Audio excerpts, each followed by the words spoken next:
আসসালামু আলাইকুম সুপ্রিয় শিক্ষার্থীবৃন্দ, আমি তোমাদেরকে দেখাই যে আমরা আসলে খাতা মূল্যায়নগুলো কীভাবে করে থাকি আমাদের যে অধ্যায়ভিত্তিক মডেল টেস্ট হচ্ছে সেগুলোতে। সো এখানে একজন শিক্ষার্থীর খাতা আমরা দিতে পাচ্ছি, যে যদিও রোল নাম্বার লেখা নেই।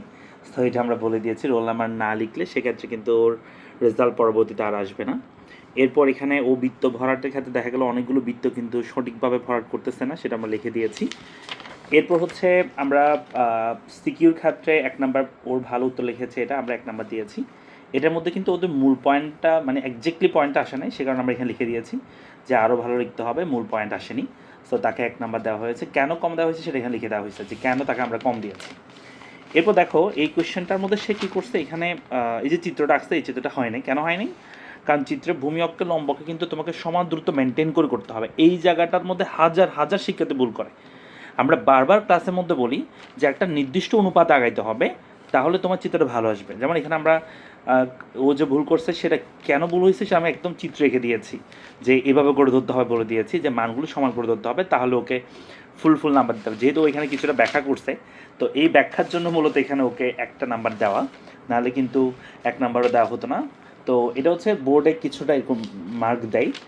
তুমি যেহেতু অনেক কিছু লিখছো, সূচিটা লিখছো সুন্দর করে, ব্যাখ্যাটা লিখছো, সে কারণে তোমাকে 2-1 নাম্বার দিবে। এরপর হচ্ছে আমাদের পরবর্তী কোয়েশ্চেনটার মধ্যে ও লিখতে পারে না, যাই হোক। সো এটা গেল। এরপরটা হচ্ছে পরবর্তী সিকিউ 1 নাম্বারটা ওর উত্তর হয় নাই, 2 নাম্বারটাও হয় নাই। 2 নাম্বারটা বলতে ও প্রশ্ন যেটা বলছে সেটা উত্তরে দেয় নাই। এখানে প্রশ্ন বলছে যে মূলধনকে উৎপাদিত অংশ বলা হয় কেন, সেটাই ও লিখে নাই। তো এটা আমরা লিখে দিয়েছি যে কেন মূলধনকে উৎপাদিত অংশ বলা হয়, তুমি তো সেটাই মানে লিখা হয় নাই, বা সেটাই লিখে নেই সে, সেজন্য আমরা এখানে কোনো মার্কস দিই নাই, নাম্বার দিই নাই তার। থাক। এরপর এই জায়গায় দেখো ও জাস্ট পরীক্ষা বলছে এসি বের করতে। তো পরীক্ষা অনেক সময় দেখা যায় যে একটা ম্যাথের মধ্যে এসি বের করতে বলছে, শুধু মানে অ্যাভারেজ কস্ট বের করতে বলছে। তো তোমরা যেটা করো যে জাস্ট সূচিটা করে দিয়ে চলে আসো না, তোমরা চেষ্টা করবে নিচে দিয়ে কিছুটা লেখা আসার, অর্থাৎ অ্যাভারেজ কস্টটা আমরা কিভাবে পাই, এটা স্বল্পকাল বোঝাচ্ছে সূচির মধ্যে। এখানে টিএফসি টিভিসি আছে, তার মানে এটা অবশ্যই স্বল্পকাল। স্বল্পকালের ক্ষেত্রে এসি বের করতে হলে আমাদের প্রথমে টিসি বের করতে হবে। ওই টিসিকে আমরা যদি কিউ দিয়ে ভাগ করি তখন আমরা এসি পাবো। এই জিনিসগুলো তুমি যদি নিচে লিখে দাও না 2-1টা লাইন, তাহলে তোমাকে স্যার ফুল নাম্বার দিবে। যদিও আমি ফুল নাম্বার দিছি, 3 মার্কস দিছি, কিন্তু আসলে আমার দিতে অনেক কষ্ট হয়েছে নাম্বার দিতে। কেন? কারণ জাস্ট ও সূচি করে 3 নাম্বার পেয়ে যাচ্ছে। হ্যাঁ, তো সেজন্য চেষ্টা করবে একটু যেগুলো ভালো করে পারো একটু সময় দিয়ে, মানে 1 মিনিট সময় দিয়ে একটু ভালো করে ব্যাখ্যাটা করে দিবা, তাহলে তোমাদের জন্য ভালো হয়। পরীক্ষায় স্যার খুশি হবে, পরবর্তীতে তুমি যে কোনো থিওরি প্রশ্ন আনসার করলে তুমি ভালো একটা নাম্বার পাবা। হ্যাঁ, এরপর দেখো এই জায়গায় ও কী করছে, সেম ভুলটা যেটা ও এখানে করছিল, এই যে এখানে যে মান ধরার ক্ষেত্রে যে সে বুঝতে পারে না, সে যে মান ধরতে জানে না, এই সেম ভুলটা কিন্তু সে এই জায়গায় আবার করছে।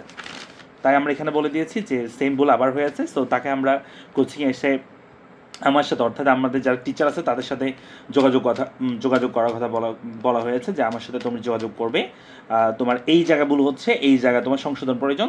এটা কিন্তু আমি ওকে জাস্ট 10টা মিনিট যদি সময় দিই, 5টা মিনিট সময় দিলে কিন্তু ও বুঝে যাবে যে আসলে কেন ও এই জায়গা ভুল করতেছে। তাহলে আমরা জাস্ট একটু ওর খাতাটা যখন আমাদেরকে আবার ও আমাকে দেখাবে যে স্যার আমার সাথে দেখা করতে বলেছেন, মানে এই জায়গায় আমার ভুল হচ্ছে, তো আমি কীভাবে ঠিক করবো, তাহলে আমরা কিন্তু 5টা মিনিট তাকে সময় দিয়ে আমরা এই জায়গায় তাদেরকে সংশোধন করে দিয়ে থাকি। হ্যাঁ, তো এটা হচ্ছে পড়ালেখার কোয়ালিটি। আমরা পড়ালেখা এইভাবে করে খাতাগুলো কাটতেছি।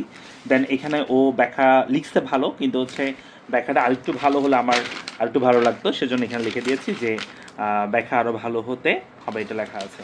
তাহলে টোটাল হচ্ছে আমরা দেখতে পাচ্ছি যে ওদের যে মানে কত নাম্বার পেয়েছে এখানে দেওয়া আছে। যাই হোক, এমসিকিউতে ভালোই করেছে, কিন্তু সিকিউতে একটু খারাপ হয়েছে। যাই হোক, আমরা এভাবে করে খাতাগুলো মূল্যায়ন করছি। সো যারা এসএসসি 26-এর আছে, যারা চিন্তা করছো ফাইনাল মডেল টেস্ট বা অধ্যায়ভিত্তিক মডেল টেস্টগুলো পড়ালেখার সাথে দিবা, এভাবে করে আমাদের খাতাগুলো মূল্যায়ন হচ্ছে। আশা করছি তোমার কোন জায়গায় প্রবলেম সেটা একজ্যাক্টলি তুমি বের করে ফেলতে পারবা, এবং পরীক্ষা হলে তুমি সর্বোচ্চ নাম্বার নিয়ে আসতে পারবা এসএসসি যে ফাইনাল পরীক্ষা সেই পরীক্ষাতে। সো সবাই ভালো থাকো, সুস্থ থাকো, এবং সবাই চলে আসো পড়ালেখার অফলাইন ব্রাঞ্চে চকবাজার। আমাদের ঠিকানা হচ্ছে লোকমান টাওয়ার 4th তলা, লালচাঁদ রোড, চকবাজার, চট্টগ্রাম। এবং আমাদের যোগাযোগ নাম্বার হচ্ছে 01799348430। এই নাম্বারে তোমরা যোগাযোগ করে আমাদের অফিসে চলে আসো। দেখা হচ্ছে সবার সাথে। আসসালামু আলাইকুম।